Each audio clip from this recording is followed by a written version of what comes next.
let's get started with some intros. I know a lot of the people who are joining here and a lot of people who will view this after when we make it fully available to everyone right after. Um, let's get into some intros. So I'll start off, and a lot of the reasons we're all here is to either learn or share about how Shopify and e-commerce brands can really think about financial health. And even if they're already thinking about it, what they can do to make it better, how they can improve, what are there tools out there to let them improve? Because financial health, especially in the last 24 months, has been the biggest talk of town. Whether you're a marketer, whether you're in the finance department yourself, or you're a CEO, operator, retention specialist, everyone's worried about finance. So I'm excited to get into this today. To start off, my name's Ron. I am the founder, CEO of Obvi. Um, and a lot of what I manage is on the operations and finance side alongside my co-founders, Ankit and Ash. And we've been able to scale quite a lot over these 5 years, but we've also had our ups and downs. Our first 3 years were phenomenal, great growth, bootstrapped, super profitable. Our year four was very tough. We had a year where we had a down year and we were unprofitable. People were taking away our funding, and it was tough for us to get funding. It was just a tough year. And then this year, we're on track to do a little over 35 million, extremely profitable, back to, hyper growth. And so, we've, I think, been able to go through the stages of what all this takes. So excited to share our journey. We've actually even been able to put together something that's going to show us true data from Obvi's side. So excited to get into the platform and show you guys what we do. But before that, Milan, Yassine, Milan, we'll start with you. Tell us a little bit about Parker. What are you guys doing here today? And what have you guys been building? Yeah, for sure. Well, when Yassine and I started, we had our own e-commerce brands and we were trying to scale them. And one of the biggest problems that we would always run into and ended up turning into a big chip on our shoulder is being on top of our profits and how much money we were making. And so that's what led us to build Parker so that we could actually get more insights into our business. As we started building this, what we realized was that not just like it's hard difficult to understand the profits of your business, but the actual existing financial tools don't understand e-commerce businesses like at all. Like, we had this I'm sure this is a very familiar story to a lot of people in e-commerce, but we had this problem where our PayPal money was frozen for 2 weeks, and we had just broken our first like record sales of like over 100K in sales. And our Amex, we had increased our Amex credit limit from 20K to 140K. And because our money was stuck in PayPal, our payment bounced. And, on our best, like highest profit, highest sales month, Amex reduced our limit from 140K to 20K. And so that was like a very nightmare situation for us. And that's something that we want like no one to have to go through. And that's why we built Parker, where we just connect into all your data. We see your PayPal money, we see your sales, we see if you're crushing it. And we're like, yeah, okay, we get it. Your money got frozen, but we know it's on the way, no problem. And so we won't just shut your line down automatically, right? And so these are just examples of how the existing financial tools are broken. And there's many, many more innovations we've done from there, but that's where we've gotten to today. That's awesome. And Yassine, want to give a little bit of background on your end too? Yeah, for me, it was really about realizing that in the e-commerce space, for almost every problem we face building the business, there's some kind of tech stack that just makes your life way easier, right? So, you know, it used to be that you actually needed to know how to code or have a developer to even get into ecom because you needed to build your own site. And then, there were all these site builders, but they were mostly built for the enterprise. And then Shopify came out with like this super easy web builder. And now we have like millions of people around the world building their ecom businesses. And it's the same story on the email marketing side with what Klaviyo's enabled or Facebook what Meta's enabled on the ability for us to target customers. And we view sort of the finance space as having this equivalently as big problem to solve, where really this is this is the last missing tech piece or part of the puzzle to really help merchants be not just like build their business, but actually become financially successful from their business. And we really see that if we succeed at our goal and vision with Parker, that far more businesses will become financially successful. So that was really like the philosophical motivation for me to start the company and to then actually stay motivated to keep building it during the really hard times. Well, first of all, thank you both for joining us here. Thank you for creating an incredible product that we're not just users of, but also something that's really helped us through all the different facets of our journey and growth for Obvi. So with that being said, I want to get into the program topics and precursor, what we're going to talk about, what we're going to overview. So right away, I think the three main things we want to make sure all of the people who are watching today get to walk away with are three financial blind spots most e-commerce companies face, and kind of talk about how to go through them, how to maybe even preview them before they come about, and what we're doing to kind of take on these challenges. So number one is going to be contribution margin delusion.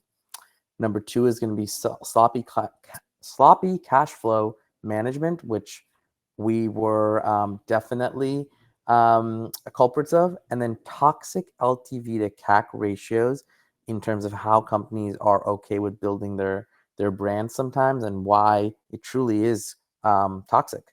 So let's start with topic number one, right? And I'll go through from my viewpoint as a brand, and then Milan, Yassine, I'd love to hear from your guys' viewpoint of seeing thousands of brand, and seeing where you guys can chip in there. And then I'll also, for the viewers that are watching, I'm going to walk through the Parker Analytics dashboard that we use and are currently setting up with to monitor a lot of these, I guess, potholes, you can call it, and make sure that we don't get jammed in different places. So we'll tap in there as needed. But to kind of start off, right, the biggest piece is what mistakes do most founders and operators make when it comes to understanding why contribution margin is important, analyzing contribution margin and finding ways to improve it, and keeping their focus on profit instead of revenue. I think just theoretically, if I don't know if you guys agree, but in the last 18 to 24 months, the shift has happened where, and I think it comes from the top-down approach where it's like, VC firms, PE firms, all these like groups that would always be the acquirer or the final stage for brands. For so long it's been grow at any cost, CAC to LTV, just do what you got to do to grow and hit these numbers. And that has shifted to like, wait, are you profitable? Is the first question now. And how much are you growing, but are you growing sustainably? Are you guys seeing that pretty much across all your brands too, in terms of a shift into both mentality, but also business health? Oh yeah, Yeah. that's definitely a big thing. Like we see with the holiday season, it'll change a bit, but they only increase their spend if they see their CPAs go down, That's right. And only when that happens, then they'll like scale, but then immediately pull back right away out once they're out of their season. And you can see that it's not how it used to be. Before, spend would be a lot higher throughout the year. It's not just an e-com phenomena, it's just for the entire economy. This is just the new reality, even in tech, that people have to work with. So yeah, it's not just for e-com, but definitely amongst the largest brands, like call the whales, like the multi 9-figure businesses that everyone eventually aspires to be, like they're doing the same things, right? They're like, when it's hot season, they're spending more. They're like closely monitoring all their CPAs. If they're getting good CPAs, they'll spend more. If not, they'll just pull back. Yeah, and the survivors, and you can see the survivors surviving and just building up cash, and so they're still there, of course. Right. It's just we're weeding through the best businesses, and now the best businesses are surviving. Yeah. Well said. So contribution margin, let's jump into there, right? Some people, I think, just are used to hearing that word and like, oh yeah, contribution margin. And to be honest, a lot of people don't actually even know the definition of it, right? So what is contribution margin? And then let's start there before I jump into how we look at it and what it means. Contribution margin is taking, for us, let's say a collagen powder, okay, that we sell, and saying, when we get the revenue for this, when we sell one and we remove all the variable costs associated to selling one unit, the money that's left over, that is what's going to fuel our incremental profit. And that is the contribution. That's the margin contribution that's coming from a unit sale, right? And so contribution margin is important because you truly get to understand what role your product plays in the health of the company. And I don't think, a lot of people think that way, and neither did we for so long. We're always like, all right, the brand is selling XYZ, and this is how much revenue we're making, and this is how profitable we are. And we didn't understand how that path and journey works. And I think what that path and journey is really called now is the contribution margin journey, right? Understanding that. So I want to jump in and show kind of how we look at it and whatnot. But any other comments or call outs, Milano, you've seen on contribution margin before I jump in, kind of show how we look into it? Yeah, one thing I always like to bring up is just that, especially when you're starting out, a lot of the times you think you're just going to collect cash in your bank account, but in reality, you pay for a lot of bills earlier on. And so it's difficult to actually see how much money your business is generating just from looking at your cash. So that's where contribution margin will come into play, because then you can actually see, hey, am I making the right business decisions today versus like cash, which is too delayed. That's Yeah. right. Another way I like to think of contribution is it's like, what's my profit before my people? Practically speaking, in e-com. So it's like, Well said. what are my net sales minus my processor fees, minus my ads, minus my inventory, like all this stuff. And then what's left after that, right? So like gross profit in e-com, sure, sales minus sales minus your cost of goods sold is one thing. But really, we all know that like your marketing budget is going to be the bulk of things. So that's what you really want to know. That's right. No, well said. And I think one piece here, like what's really interesting is like Ashwin, who's our CMO and founder, runs all of our ad spend and marketing. And there's a shift in how he's been talking to in the last like 2 years, where there was a time where where he'd talk about like, oh yeah, we're this is our ROAS, or this is our MER, or just these like more marketing analytic data points that would like really just look at revenue in regards to an efficiency of spend. And it was like, okay, this is great, and we'd be like, wait, why are we still unprofitable? Or wait, why aren't we dropping down enough? To now, the really his only key metric that he looks at today, which is really interesting, you guys will get to see kind of how we look at it here, is contribution margin. Is like, all right, in the last hour, or in the last 6 hours, or in the last day, our contribution margin per unit is $5 or $10 or $15. And that becomes your North Star, and you realize, all right, this is what I need to optimize for. Not so much just this ROAS number that may look great and fancy, but won't actually tell you the true health of your company.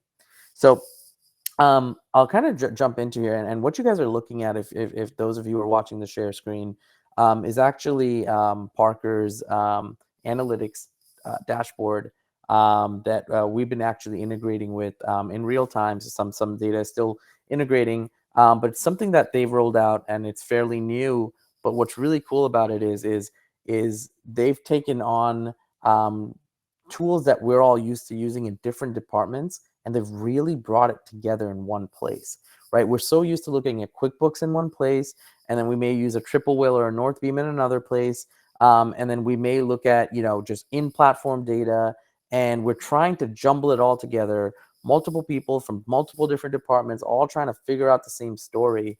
And I think what Parker went and said was like, all right, we're just going to write the whole story for you in one place, so come and read your chapters, right? And we've really appreciated it, and so going to walk you guys through this more so you can understand how we look at things, but also so you can understand how the analytics dashboard is laid out. But this is all pretty much real-time data, so if some of the stuff is missing, it's because it's probably syncing. But what's really cool is you get to sync all your data sources. So Amazon, your bank. So if you bank with Parker as well, which we're in process of moving to, you'll get the analytics piece completely included too. But anyway, so you connect your Amazon, your Shopify, your banks, your credit cards, your accounting, your ad networks, right? So Amazon, you can do Facebook, Google, TikTok, etc. We're mainly Meta spenders, so that's why you see that. But it will come out and like start to put everything in an order of importance, right? What's number one? Cash is king, right? So right when you open up your dashboard, you're gonna see cash. Cool. This is super important for us. And at least you know direct health, right? What's next is obviously your P&L, right? At the end of the day, what matters after cash? How much did you profit in contributing to cash, right?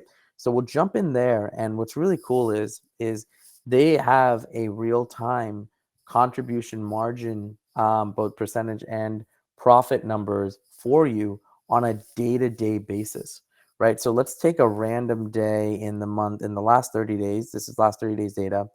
What they'll have right here, if you hover over it, okay, you'll be able to see gross sales, discounts, refunds, net sales, cost of goods, ads, fees, and the actual contribution margin. Obviously, note one thing that our Facebook and marketing spend is still replenishing in here and syncing. So this isn't our actual contribution. We're still very, very profitable, but our contribution is a little bit less than this. But the point is to be able to have this level of visibility, right? We'll come in here, Ash will come in here and just go and say, all right, here's how things are looking. What days did we have better contribution margin? What days did we not? Okay, a day like this, obviously a larger gross revenue day, so naturally you're going to have bigger discounts. But how's contribution margin? Okay, is it still in line, etc. It shows you your trend, right? So you basically always want to know one of kind of three things, right? How are you doing? How did you do? And how are you going to do, right? And I think having visibility to answer all three of those questions very quickly is what we all need the power to do. Is Parker the first tool that can do this? Absolutely not. But is it the tool that made it all in one place and extremely easy to read? Absolutely. And so I think this is something that's been really, really powerful for us to come in here and exactly look at it and understand where does contribution margin sit, right? And I think the next piece that I want to talk before I move into topic 2 is when it comes to optimizing for higher contribution margin, right? This is something that Ashwin talks a lot about in his material. Is it's not about how do you make the best offer that's going to get the best marketing efficiency or get the best return on ad spend. It's about making offers or creating price points and sale points that are going to contribute the highest level of profit towards your business. One thing that we changed was, for example, we used to give a lot of free gifts if people ordered more items, and we're like, wait, what if we just gave them more of the same product instead of free gifts? Wouldn't our contribution margin just expand? Because at the end of the day, we're not giving all these gimmicky things that are just driving up our costs like crazy. And that theory turned out to be very, very true.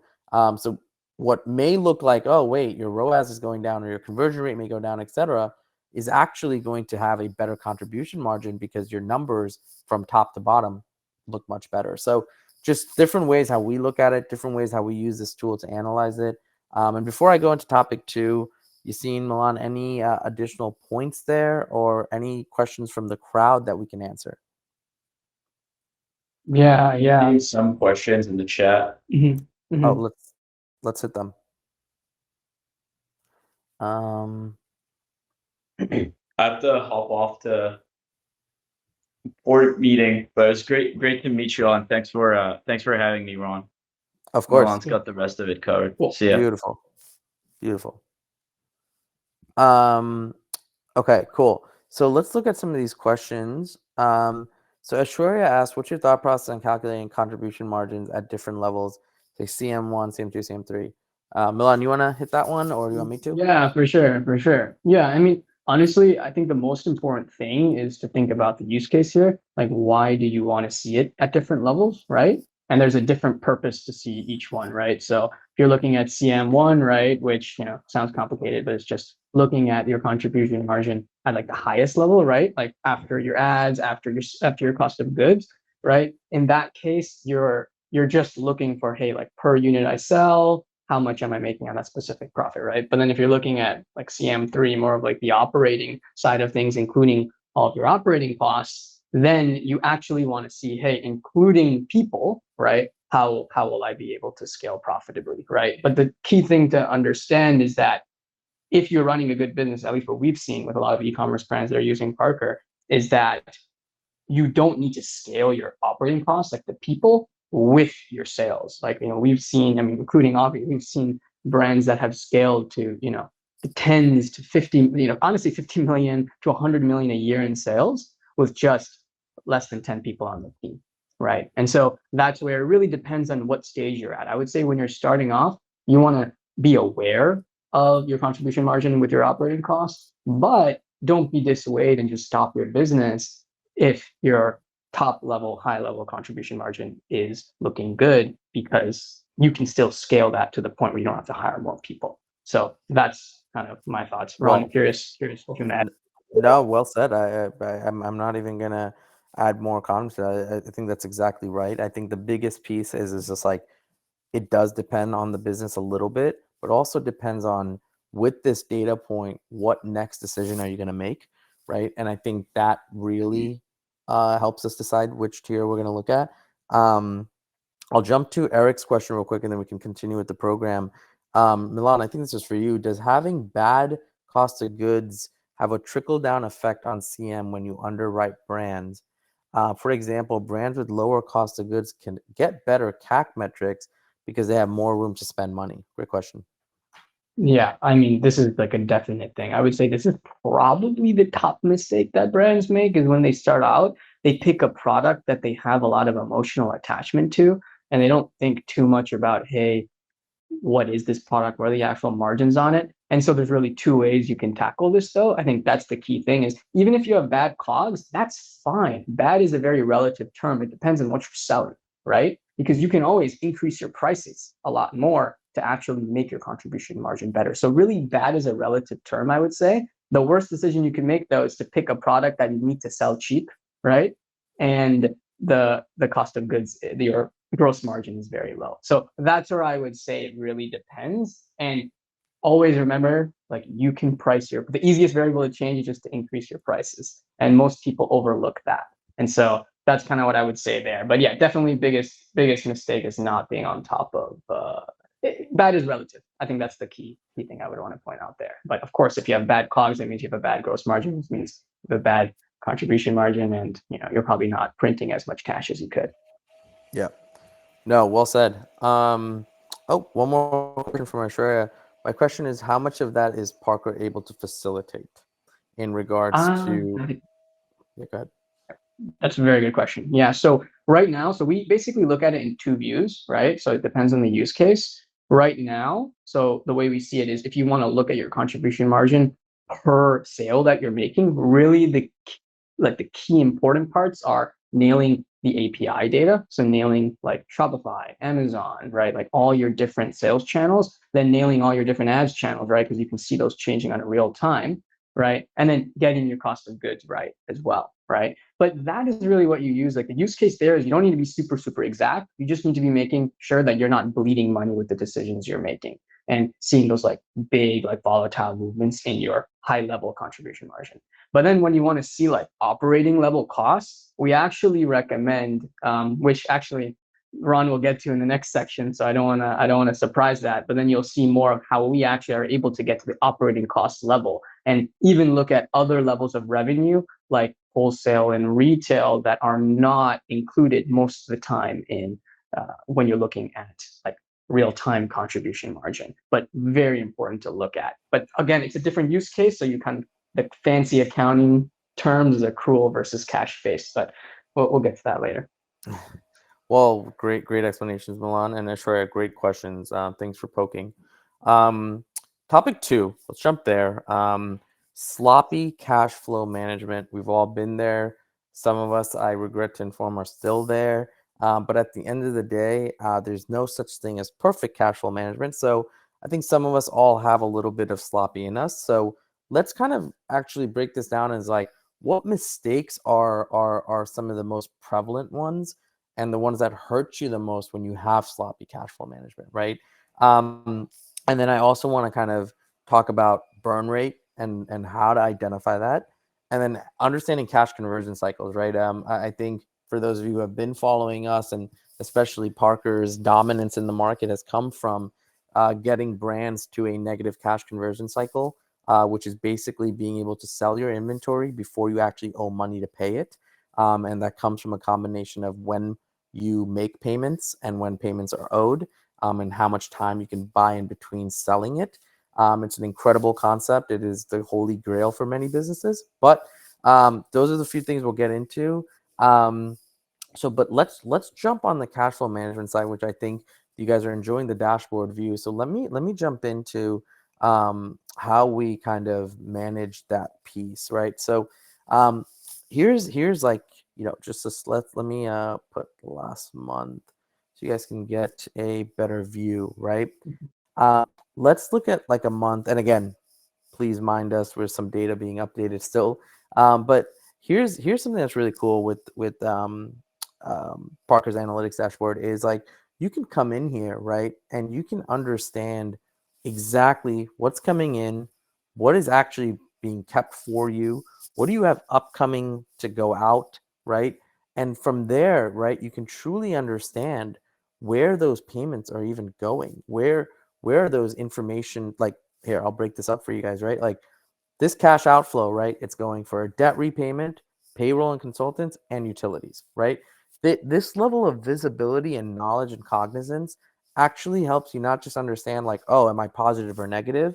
I think cash flow has been for too long, and Milan, tell me if you agree, too long just been kept as a positive, negative thing and not so much an understanding how you're getting to a cash flow thing. And negative cash flow doesn't necessarily mean a bad thing, right? As long as you're cognizant of where it's going and what it's going for and what time, because we all are buying inventory at least 3 months out. So there is going to be heavier months where cash flow is just negative because you have to make a big outflow to buy cash, right? Or buy inventory.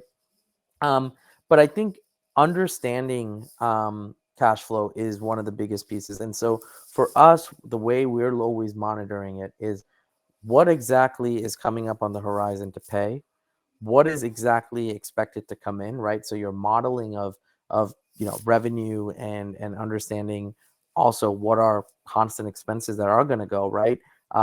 It really helps us understand where are we going to end out in the month, not wait until the month is done to find out where we ended out, right? Being able to have a holistic view, although it's not very linear, such as like something as like the contribution margin charts you saw, just because there is so many ups and downs and so many different types of expenses. What we do here is we'll come in every day and just understand, okay, what did go out? Oh, wow, that's a big payment. Okay, cool. Now we have another one coming up or another one that just happened. We really have to make sure that the next few days are really strong, or make sure there's some promo involved. Make sure that because the other thing is oftentimes we're very reactive as founders and business owners, where we take steps because we're like, oh shit, now I should do this, versus I think from what we like to do is, okay, here's what's about to come up. Here's what's happened to us. Here's what we need to do. So that's kind of how we play the cash flow game on our end. Any comments there, Milan, on additional approaches? Yeah, no, I think that's the key thing. Like most people don't have like most cash flow graphs, they're just showing you month over month cash flow. But actually, the most interesting thing is inter-month, right? And you have these huge payments you make because you tend to make like a balloon payment on inventory at later in the month, and then you're paying for advance for the next month, and you're receiving revenue throughout the month, but it's sporadic, right? Like if you've got a lot of subscription revenue coming in one day, et cetera. And so just being able to study that here is quite important. Another thing I'd call out as well is, unlike the above contribution margin side of things, like Ron, if you actually click on one of the green ones, maybe the one with like a larger, yeah. So if you click on that, you can, okay, that's not a good example. Oh, you click revenue. Yeah. Yes. Click revenue there. Yeah. So you can see here. So this is super interesting, right? Yes. Most most places won't actually show you. Walmart, for example, right? Like Ron has a deal with Walmart and he's getting revenue from them. You won't see that in the above view because that's something that is more sporadic, more lump sum, but is a really important part of how Avi works, right? And especially when you start getting into that, what we see is a lot of the healthy brands have some retail going on, right? And that's when managing your cash flow is more important than ever, right? Because you're going to have to deal with external parties and realize, hey, on this day they're going to pay me this much, and then the inventory is going to go out here, so I need to make sure I have money for this amount of time. And if you get it wrong, I mean, I've had that pain. You don't want to. We bought inventory 2 times one time by mistake, and we ended up being in like a very negative cash flow position. Had to take really expensive debt out. And what's cool is if you go to the cash flow chart, you can see what you can do with some of those negative cash flows when it's going out, and kind of what our card product is more there for, which is our more premium product, is you can take those expenses, so those big down like negative bars, those red bars, and you can actually like select them essentially and move them to later in the future. And now magically you're going to have a lot more cash. So this is where like these kind of tricks is what sets apart the successful brands from the unsuccessful brands, right? And so, yeah. No, you nailed it. And again, I think so much of cash flow, and so much of finance period is visibility. For so long, finance and accounting has worked in like a monthly cadence, and that too sometimes a 6-week cadence. And it's like, how exactly are you supposed to run a healthy company if you don't have visibility for 4 to 6 weeks until something is completed or a month is done? It's just very hard, right? It becomes challenging. So I think what we, like Milan said, I think being able to come in here, have the flexibility to maneuver things and change things, but also see things real time, has been extremely helpful. And the other thing is you just start to become more knowledgeable about these things. So for a while, I will say, we kind of treated this as like, oh yeah, finance and accounting team has it under control, or yeah, our CFO is looking at it, or yeah, our VP of finance has got it. And now like company wide, I mean, obviously maybe not our, some of our teams, but majority of our teams, like they have some level of understanding what's going on from the contribution margin level to our cash flow level, where things are being impacted, what's coming in, what's kind of working, what's not, what's slower, what's increasing, what is really, floppy in terms of like being consistent versus what has been consistent. So been super helpful. Also for us to kind of make sure that we're not, going up against this crazy burn rate, right? Which like our year of 2023 was rough, right? Where we were going up against burn rates because our measurement of cash flow just remained as this thing of like, all right, we're making X amount of revenue. We, our gross profit's this, and, we're probably going to be dropping down this much. We should be good, right? Or, we're not spending that much. And so even though we did spend a lot of money that month, and we were trying to get to a different cash conversion cycle, we always had to play catch up. Like we were always paying another month's bills later. But if you have one slow month in between, you're kind of screwed, right? Because it's like, wait, you still need to generate revenue to pay off the previous months that you're pushing off, because of cash conversion cycles. And so not having a good dialed in way of knowing where cash sits really did hurt us last year. And that's why this year, we're going to have our best year, both from an insight level to performance level to also cash conversion level. So yeah, I think on the cash note, is there any kind of questions that you guys specifically have there? Okay. Oh, go ahead. One thing I'll note, just as people are writing their questions, as you were seeing kind of Ron go through the dashboards, like one of the things you'll see is that like some of the things had like other, or some of the things didn't look like they weren't to the right detail. Okay, fire alarm is going off here.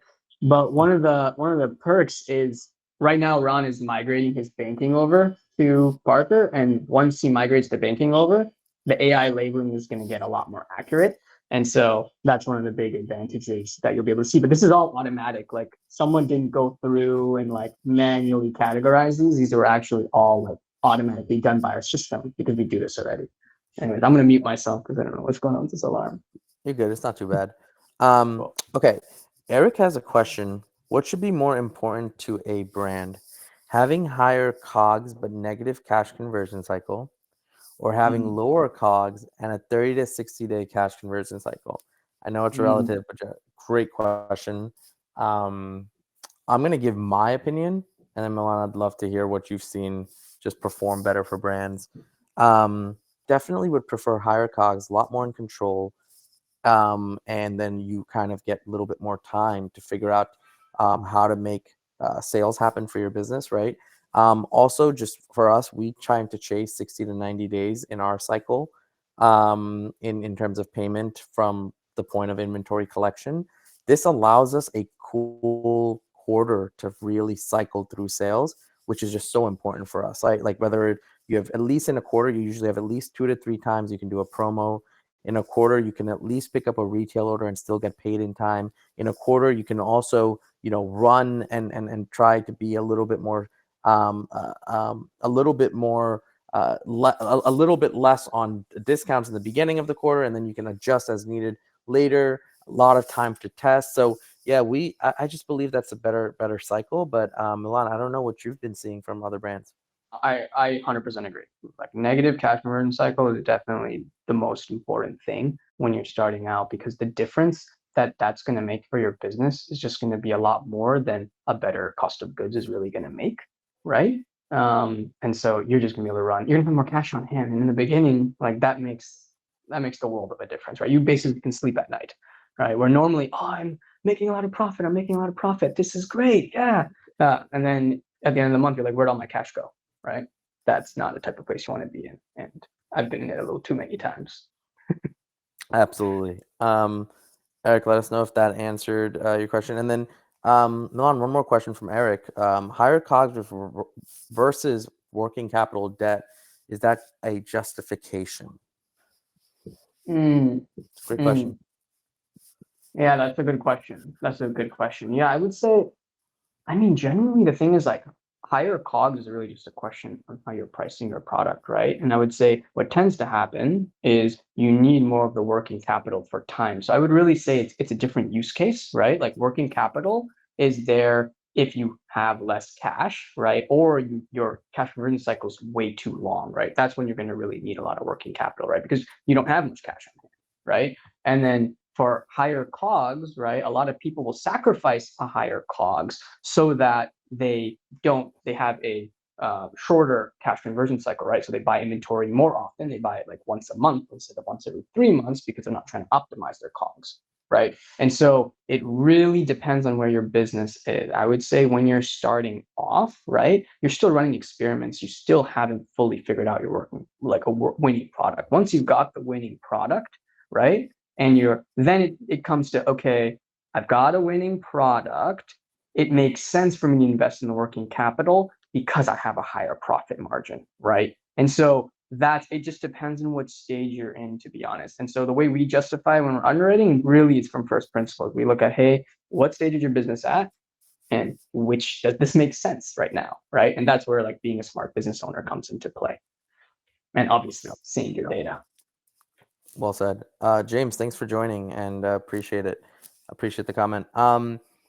All right, gonna jump to topic 3. I know we're coming up on time, so I think this is an important one. But I think this is something that has been taboo for a bit because it felt like a justification point for brands that just didn't know how to perform. And a lot of us kind of nodded along and said, yeah, it's okay, keep doing it, which is LTV to CAC and the toxic traits of that ratio. And what are the common mistakes founders and operators are dealing with? So before I go into the dashboard and show you kind of how we look at that and measure that, Milan, I'd love to kind of just talk about this, right? Like, what are the most important metrics to understand when it comes to LTV to CAC? And kind of how does your business kind of fully understand these numbers, and how do other businesses fully understand these numbers? Because it feels like, it's this ratio that's like, oh yeah, in theory makes sense, but like what people don't realize is like product and market and competition and industry has so much to do with someone staying on. And it just feels like you're leaving your entire health of your business on the variables of the market and your consumer. But yeah, would love to hear your viewpoints on kind of how to understand the proper unit economics and why LTV to CAC is so toxic. No, yeah, 100%, 100%. Yeah, I would say most companies get LTV and CAC wrong simply because they're looking at it as, hey, I'm gonna have lower prices on my product, but that's fine because most of my customers purchase twice, purchase like at least for 2, 3 months, and so because of that, I'll break even after 2 months, right? So I can justify having a lower price, right? That just doesn't make sense, right? At the end of the day, right? Like people Mm-hmm. should be coming to buy your product because you have a high quality product, right? And you should be able to justify a higher price, right? At the end of the day. Now, if you're not able to, right, or you're more in the market where you have a cheaper product, right? That's fine, but that's where you need to be able to still have that proper retention so that you actually people are consistently purchasing from you. What tends to happen is companies get to the point where they're not able to acquire customers anymore profitably, or where those customers don't retain. They buy it one time, they just like leave, right? And then you run into a lot of problems. And so a lot of people think they're going to sustain their CAC to LTV, but actually it's a lot more of a science. So what we'll see our brands do is they'll see, hey, right now I have a lower CAC. So if I acquire more customers, like the CAC will go down from like, let's say $80 to $60. And so then we'll see them spend a lot more for that specific month. But then they'll stop, they'll wait. And then they'll see, hey, how did this affect my LTV? And you actually have to wait. And that's fine because you're bringing those profits from those customers. And ideally, more and more of them are consistently buying. But if they're not, that's where you need to go and be like, why is this happening? You know, customer interviews, reviews, saying why are people actually churning from my product, right? And so that's I think where people mess it up because they try to justify it, especially when you're starting out, and it's all out of whack. It's all out of whack. Yeah. And I think there's a couple other things I'll mention before I just kind of show you guys how we look at it and consider it. I think when it comes to LTV to CAC, it's built for, and I don't even know if it's built for those businesses anymore, but I think it's built for a very particular type of business. Like you're talking about something that is heavily routine based, almost is more of a need than a want product or service. Um, Typically venture backed organizations that can stomach this type of growth. And then lastly, have the ability to get product market fit and critical mass very quickly. So if you look at the composition of where LTV to CAC, I think, is successful, it's a company composition that seems to be, 1 in 1 million. And I think when you look at ratio at stats like that, even if it's 1 in 100,000, it's just it's one of those things that I think it's getting more and more challenging to build those type of businesses, and I think we're going to see less and less of those businesses even get the support that they have for so many years. Um, but I'll jump into the LTV part of the dashboard that Parker has built, and I think it's a really really cool system that you guys have, from obviously toggling the dates that you want, the different stores, including Amazon, and then being able to see the different breakouts, right? So when is your first order revenue? When is this? When is the 60-day order revenue falling? 90-day, 180-day. All your breakouts are right there live with you, right? So you're able to kind of follow and track the journey of LTV compared to new customers each month. And again, is Parker the first one to build a LTV dashboard? Absolutely not. But is it the fact that it's sitting right under your P&L and right above your cash flow into being one of three most important pieces of data points that you need to know? I think that's what's extremely powerful. And then being able to kind of just hover and see, okay, this month, what part of the composition was a repeat order, and what is that LTV trending towards, versus what is that first new order average, and how is that going to trend into the next month forward? Obviously, we've been able to see some level of consistency, also, although not great numbers at all times, but we're also a brand that doesn't shed towards a high LTV product, given the composition of weight loss just typically is something that you try for a couple of months and usually wean off of. But yeah, I'd love to hear your comments here, Milan, for brands that are maybe more LTV driven outside of us. What ways do you see people using this tool?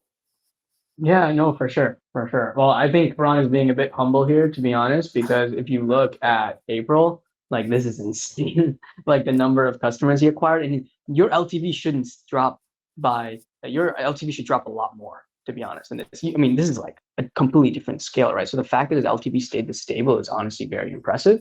I will say, like, an important, interesting part about this view is most businesses actually, or at least most of the LTVs views that we've seen, people don't look at it like this. They have more of like a cohort table as well, which we also have as a view. But what's different about this specifically is you can actually see per cohort, like per month, how your LTV, how it changes. And what you'll see with some brands is that their LTVs will go up, right? And like ideally, I mean, usually people aren't doing to the same scale that Ron is doing, so it's a bit different. But especially when you're growing before at like the, I would say a million a month, and before, I would say those are the times where you can actually get an LTV that would go up over time. And if you see these lines and they're going up, like that's very interesting. But at the same time, what you see is each, you see the darker it gets, so the more you go up.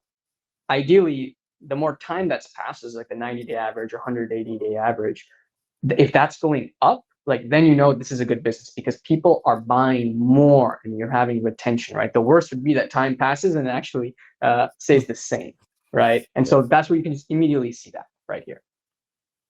Oh, great call out.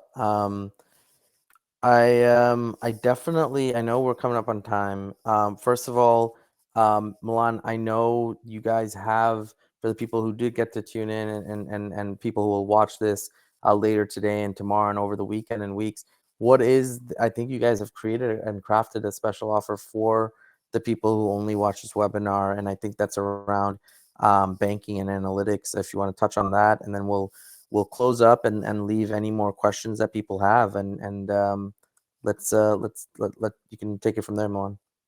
Yeah, sounds good. Yeah, so really anyone who's part of this webinar, we're offering for a limited time free access to our analytics and also a free consultation with our top underwriters. So actually like a free business audit. Yeah, I think you can see the pop-up here. And so this is actually from people in our underwriting team. So we've seen like the top brands, and you can actually see, this stuff is complicated to digest, right? Like we're talking about it, there's a lot of nuances, and there's also like industry level standards that you need to hit. So these are people who have not just are experts at like looking at one e-commerce brand, they've seen it across multiple industries, and it really, the best practices vary depending on the industry. You need to be looking at different things. And so that's where this is going to be a completely free audit, and you'll be able to like set up your entire dashboard and really see everything. Again, it's all free here. And then you'll also get grandfathered into what we call industry benchmarks, which is a new feature we're planning to launch in October,